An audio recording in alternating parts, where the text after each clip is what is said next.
വരാൻ പോകുന്ന ഫൈനലിസ്മ മത്സരത്തിന് മുമ്പായി ഇതിഹാസ താരമായ അർജന്റീനയുടെ ലയണൽ മെസ്സിയും മിഡ്ഫീൽഡിലെ പരിചയസമ്പന്നനായ ലോ സെൽസോയും ഡിഫൻസിലെ ഏറ്റവും മികച്ച താരങ്ങളിൽ ഒരാളായ ജുവാൻ ഫോയ്ത്തുമെല്ലാം പരിക്കിൻ്റെ പിടിയിലകപ്പെട്ടിരിക്കുകയാണ്. ഇപ്പോഴത്തെ പരിശീലകനായ ലയണൽ സ്കലോണിക്ക് തലവേദന സൃഷ്ടിച്ചുകൊണ്ട് അത്ലറ്റിക്കോ മാഡ്രിഡിൻ്റെയും അർജന്റീനയുടെയും മുന്നേറ്റ നിര താരങ്ങളിൽ ഒരാളായ നിക്കോ ഗോൺസാലസും പരിക്കിൻ്റെ പിടിയിലകപ്പെട്ടിരിക്കുകയാണ്. നിക്കോ ഗോൺസാലസ് എന്ന മുന്നേറ്റ നിര താരത്തിൻ്റെ തുടയിൽ പരിക്കേറ്റതായി അത്ലറ്റിക്കോ മാനേജ്മെൻറ്റ് ഒഫീഷ്യലായി റിപ്പോർട്ട് ചെയ്തിരിക്കുകയാണ്.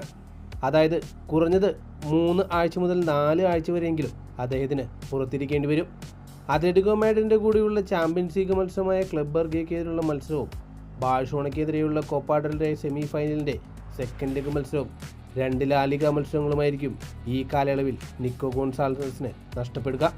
ഫൈനലിസ്മ മത്സരമായ സ്പെയിൻ വേഴ്സസ് അർജന്റീന മത്സരം നടക്കാൻ വെറും 1.5 മാസം മാത്രം ബാക്കിയുള്ളപ്പോൾ നിക്കോ ഗോൺസാലസിനെ പോലെയുള്ള ഒരു മുന്നേറ്റ നിര താരത്തിൻ്റെ പരിക്ക് ലയണൽ സ്കലോണിക്ക് തീർച്ചയായും തലവേദന സൃഷ്ടിക്കും.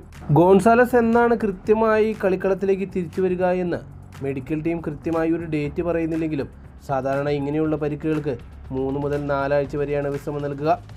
ഈ കാലയളവിൽ ഫിസിയോതെറാപ്പി സെഷനുകളും ജിം അധിഷ്ഠിത റീകണ്ടീഷനിങ് ജോലികൾക്കുമായിരിക്കും അദ്ദേഹം മുൻതൂക്കം നൽകുക.